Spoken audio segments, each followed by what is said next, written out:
Molo Sanbonani, hello, how's it? Good morning, good morning, good morning. On this, the Wednesday edition of the show. For a second there, I wasn't sure of my dates. My name is Sihle Ngobese, aka Big Daddy Liberty. This is Vuka Nazo, your morning news analysis show. Now, you'll notice, of course, that I'm not coming to you from my usual studio location. Well, mostly because I cannot come from from there, at least because of Eskom, or at least the city of Durban, one of the two, who have rendered us without power for the last 24 hours. But be that as it may, we'll keep the show going. Good morning, welcome to it. Remember, if you want to get in touch with us here at the BDL show, it's easy.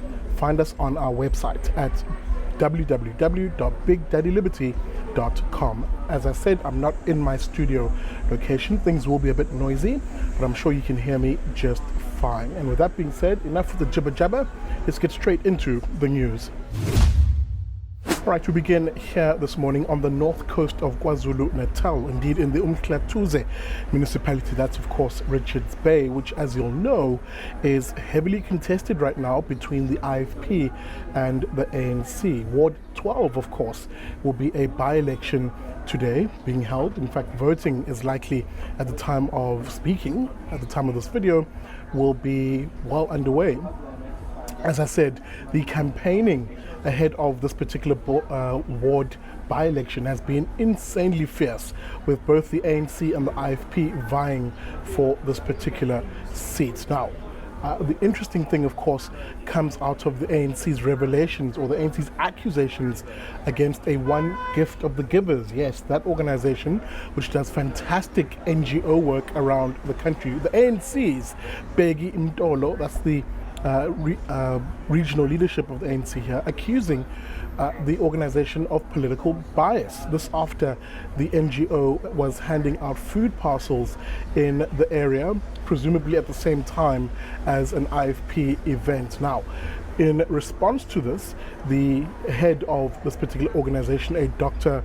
Imtiaz Sooliman, who you all know, of course, a very popular figure in this country, had this to say.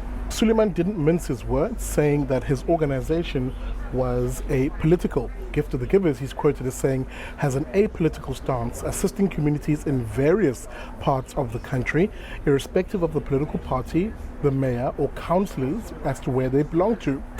He goes on to say, we've assisted multiple areas where the predominant party was the ANC itself. End of quote.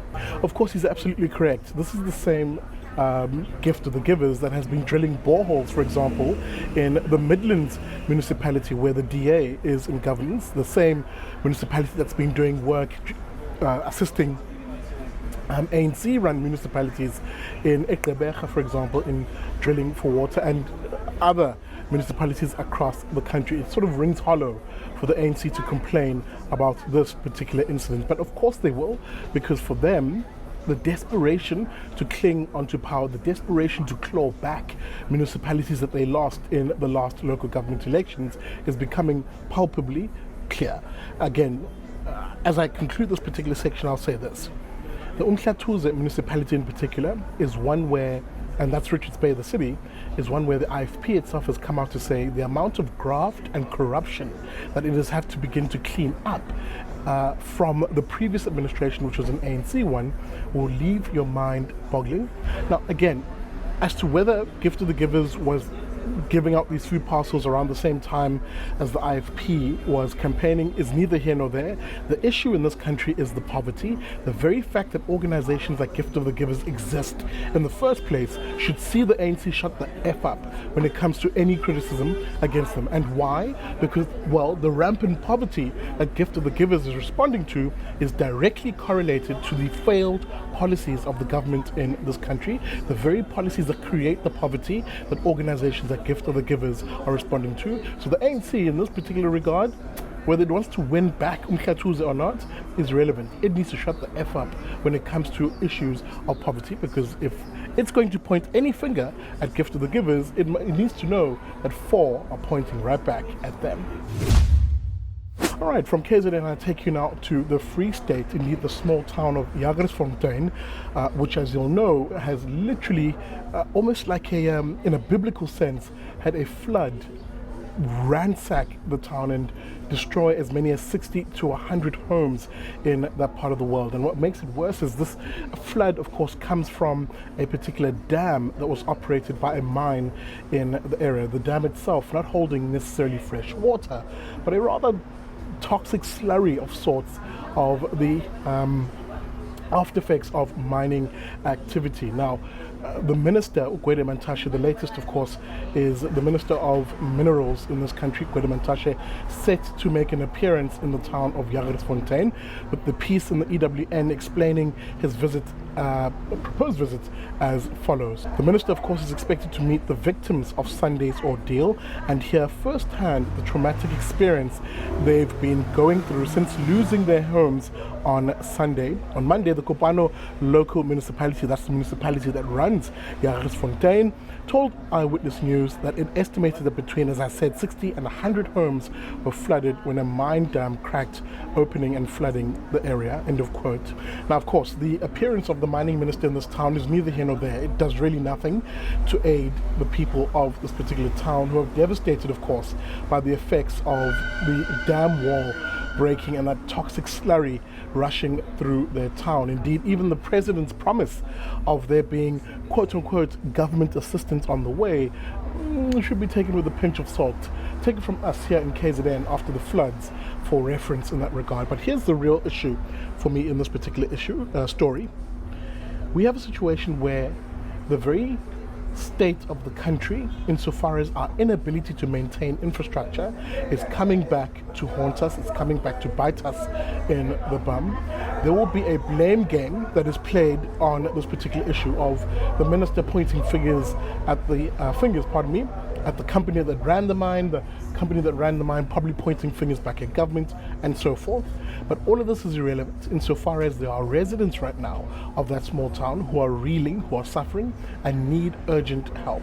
And for me, there's two things at play here that need to sort of happen. One, we need to see as many as possible NGOs step into that part of the world. And this is where, if you'll excuse me for biting on my previous story, organizations like Gift of the Givers play an instrumental role in assisting. But in the second, there needs to be accountability, and in this regard, criminal charges need to be brought forward, not just to, by the way, the former mining company that ran and was meant to maintain that particular dam, but also government officials. Where was the accountability? Where was the forewarning? How is it possible that a dam wall like this one breaks and there is no forewarning whatsoever? Because for me, this is the takeaway. If it happens in Jagersfontein, it is likely to happen elsewhere. And who then will step in to assist those folks? Something has to begin to happen insofar as ensuring a culture of accountability in this country. And maybe prison time for certain government officials is warranted at this stage.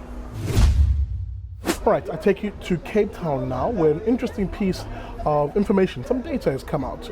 The Minister of Human Settlements, that's one Minister, Kubai, of course, responding to a parliamentary question effectively on the issue of how many homes were illegally occupied in the Western Cape, basically pointed out that if you combined the city of Cape Town and the Maxikama region, of course, about 214 homes were illegally occupied. She goes on to say that of those, about 50 of those homes had had her departments initiate some form of eviction in that regard. Now, I raised this particular story but as a reminder to you of something we've covered in the week, which is how politicians and the political elites do not really care around issues of property rights and crimes against those who are property owners. Why? Because their leftist ideology simply doesn't allow them to do that. Let me be precise and specific. Here you have, in that very same piece where this data came out, one such lefty organization, indeed a politically elite one, insofar as the work it does and which schmoozes with an organization called Ndifuna Ukwazi. Its attorney, John T. Koga, is cited in the piece in response to this data as saying the following. Let's just listen to this forked tongue response.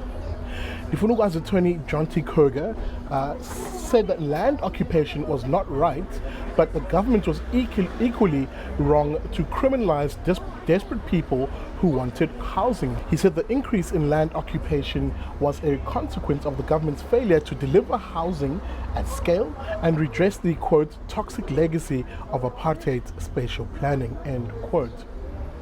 Now, I come back on this particular point because it's testament to the point I was making earlier on, the forked tongue nature of it, how on the one hand, there is the feigned, the pretense, the shamming of, calling out or criticizing the violation of property rights, and then in the very same breath, basically justifying it and saying, well, it's happening because the state is not providing housing. First of all, it is not for the state to provide housing. What we should be encouraging in this country, and this is the real policy direction I would encourage we take, is actually a society where ordinary people are able to build their own homes. How and why? Well, through effectively a market economy that creates jobs, people who have jobs earning an income, from that income building savings, from those savings buying, of course, whatever they need, from housing to household goods and the like. You can go down the line. However, leftist ideology simply doesn't see that reality. In the leftist mind, in people such as those in organizations like the Funukwazi, politicians and the political elites, they don't see that reality. What they would rather see is the fugazi, the pipe dream of the state shall.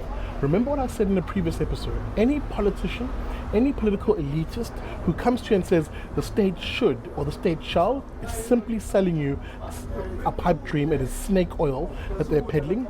The state can never provide homes for all the poor people in this country who need them. What we need instead is a policy direction that incentivizes creating people who have jobs and people who are business owners in this country, so that they can afford to create indeed their own, or build rather, their own homes, if not build, buy their own homes. That's the shift in ideology, shift in mentality that I often speak about, and if anything, these are the sort of organizations that I often warn you against. Alright, that's it from me this morning. Apologies once again for the noisy environment, folks. I simply couldn't do this in my home studio because we have no power. Thank you, City of Durban. Thank you, ESCOM. And let me say thank you in a more genuine way to you for watching this show. Remember, you can find us at our website, www.bigdaddyliberty.com. There, please, how about you consider contributing to the show? As little as 100 Rand to 150 Rand a month is more than enough to help us grow the show and, of course, improve its quality as we go along. With that being said, all of our social media details are in the descriptor of this video. Thank you for watching, and I'll see you tomorrow bright and early from 7 a.m. on Vuka Nazo.